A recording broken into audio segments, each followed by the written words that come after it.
નમસ્કાર. ચાલો આજે ટીએટી ગણિત વિજ્ઞાનની મુખ્ય પરીક્ષાના પેપરને જરા ઊંડાણપૂર્વક સમજીએ. ક્યારેય વિચાર્યું છે કે આ પરીક્ષા ખરેખર શું ચકાસવા માંગે છે?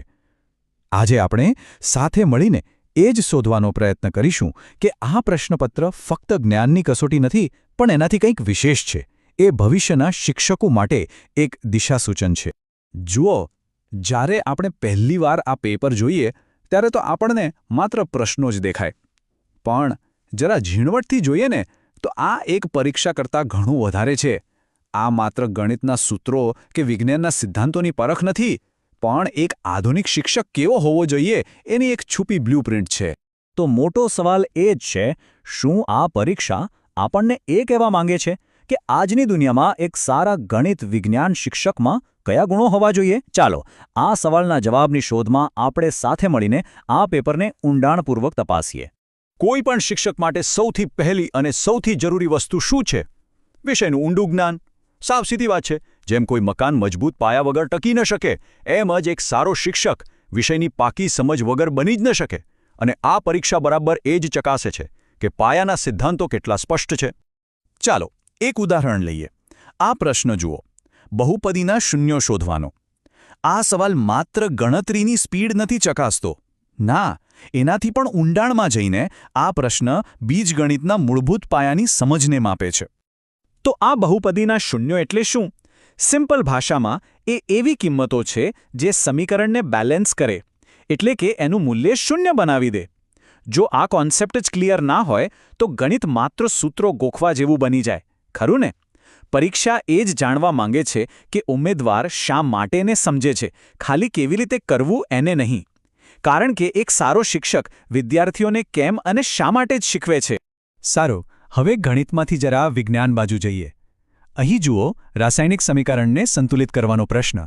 આ પણ કંઈક એવું જ છે, વિજ્ઞાનનો એકદમ પાયાનો સિદ્ધાંત. સમીકરણને બેલેન્સ કરવું એ ખાલી આંકડાઓ આમથી તેમ ગોઠવવાની રમત નથી.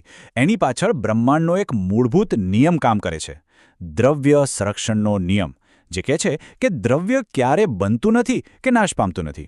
આ પ્રશ્ન એ ચકાસે છે કે ભાવિ શિક્ષક વિજ્ઞાનના આ મૂળભૂત નિયમને જાણે છે કે નહીં, અને સૌથી અગત્યનું, એને વિદ્યાર્થીઓ સમજી શકે એવી સરળ રીતે સમજાવી શકે છે કે નહીં. સારો, તો માની લો કે જ્ઞાનતું છે, પણ શું એટલું પૂરતું છે? જરા વિચારો, આપણી પાસે દુનિયાના બેસ્ટ ટૂલ્સ હોય પણ એને વાપરવા ક્યાં એ જ ખબર ના હોય તો? એક સારો શિક્ષક એ જ છે જે પોતાના જ્ઞાનને વાસ્તવિક જીવનની સમસ્યાઓ ઉકેલવા માટે વાપરી શકે. અને પરીક્ષાનો બીજો મહત્વનો ભાગ બરાબર આ જ કૌશલ્યને ચકાસે છે.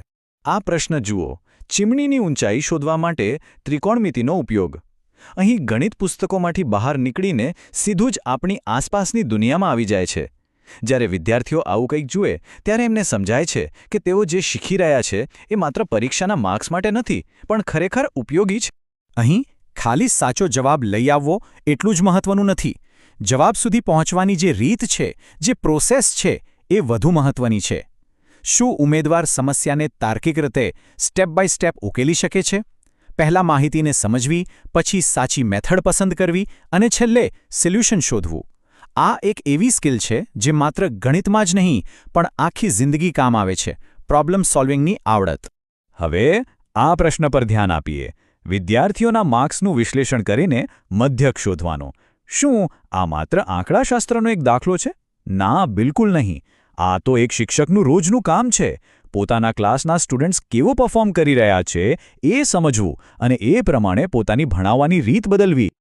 હવે એ જ ડેટાને જ્યારે આપણે આ રીતે ચાર્ટમાં જોઈએ તો આખી વાત એકદમ સ્પષ્ટ થઈ જાય છે, ખરું ને? આપણે તરત જ જોઈ શકીએ છીએ કે કેટલા વિદ્યાર્થીઓ સારો દેખાવ કરી રહ્યા છે, કોને થોડી વધારે મદદની જરૂર છે. આજનો શિક્ષક માત્ર ભણાવતો નથી, એ ડેટાનું વિશ્લેષણ કરીને પોતાના વિદ્યાર્થીઓને વધુ સારી રીતે સમજે છે. અને હવે આપણે આ વિશ્લેષણના સૌથી મહત્વના ભાગ પર આવીએ છીએ. સારું, જ્ઞાન છે એને વાપરતા પણ આવડે છે, પણ એ જ્ઞાનને વિદ્યાર્થીઓના મગજ સુધી અસરકારક રીતે પહોંચાડવું કેવી રીતે? એ જ તો છે શિક્ષણની અસલી કળા. જરા આ જુઓ, પરીક્ષામાં શોધ અભિગમ એટલે કે ડિસ્કવરી મેથડ વિશે પૂછવામાં આવ્યું છે. આ શું બતાવે છે? એ જ કે પરીક્ષા લેનારા ફક્ત વિષયના જ્ઞાનમાં જ રસ નથી ધરાવતા, પણ ભણાવવાની પદ્ધતિઓમાં પણ રસ ધરાવે છે. એ એવા શિક્ષકો શોધી રહ્યા છે જે વિદ્યાર્થીઓને ક્લાસમાં ચૂપચાપ બેસાડી રાખવાને બદલે એક્ટિવ બનાવે, જિજ્ઞાસુ બનાવે. આ મેથડનો આખો સાર એ જ છે કે શિક્ષક એ માહિતી આપનાર મશીન નથી, પણ એક ગાઈડ છે, એક ફેસિલિટેટર છે. એ પેલા માછીમાર જેવો જે કોઈને માછલી આપવાને બદલે માછલી પકડતા શીખવે છે. આનાથી વિદ્યાર્થીઓ જાતે પ્રશ્નો પૂછે છે, પ્રયોગો કરે છે અને જાતે જ જવાબો શોધે છે. અને આવી રીતે શીખેલું જ્ઞાન કાયમ માટે યાદ રહી જાય છે. અને અંતે, જેથી કોઈ શંકા જ ના રહે, આ પ્રશ્ન સીધું જ પૂછે છે, શિક્ષણ કાર્યને અસરકારક બનાવવા માટે કયા અધ્યાપન કૌશલ્યો જરૂરી છે? આનાથી વધુ સ્પષ્ટ શું હોઈ શકે કે આ પરીક્ષા માત્ર જ્ઞાનની નહીં પણ એક કમ્પ્લીટ શિક્ષકની શોધમાં છે. તો આ બધી ચર્ચા પરથી આપણે શું તારણ કાઢી શકીએ? એક વાત તો સ્પષ્ટ છે, આ પરીક્ષા એક આધુનિક શિક્ષકની આખી ટૂલકિટ ચકાસી રહી છે, જેમાં જ્ઞાન, કૌશલ્ય અને કળા ત્રણેયનું સુંદર મિશ્રણ છે. એક સફળ શિક્ષકના આ 3 મુખ્ય આધારસ્તંભ છે. પહેલું, વિષય પર મજબૂત પકડ, જે જાણો છો એ જ શીખવી શકો. બીજું, એ જ્ઞાનને વાસ્તવિક જીવન સાથે જોડવાની ક્ષમતા, જેથી ભણતર બોરિંગ ના લાગે. અને ત્રીજું, વિદ્યાર્થીઓને પ્રેરણા આપી શકે એવી શિક્ષણ પદ્ધતિઓ, જેથી શીખવાની એક આગ પ્રગટે. એટલે આ પરીક્ષાને માત્ર પાસ કરવાની એક અડચણ તરીકે ન જોવી જોઈએ, એને એક માર્ગદર્શિકા, એક રોડમેપ તરીકે જોવી જોઈએ, જે આપણને બતાવે છે કે એક શ્રેષ્ઠ શિક્ષક બનવા માટે કઈ દિશામાં આગળ વધવું છે. આ અંત નથી, પણ એક નવી અને વધુ સારી સફરની શરૂઆત છે. અને અંતે એક વિચાર સાથે છોડી જઉં છું. આજે આધુનિક શિક્ષકની ટૂલકિટની આપણે વાત કરી, એમાંથી કયા સાધનો આપણી પાસે પહેલેથી જ છે અને એવા કયા સાધનો છે જેના પર આપણે વધુ કામ કરવાની જરૂર છે? આ સવાલ પર વિચાર કરજો, કારણ કે આત્મચિંતન જ શ્રેષ્ઠ શિક્ષક બનવું.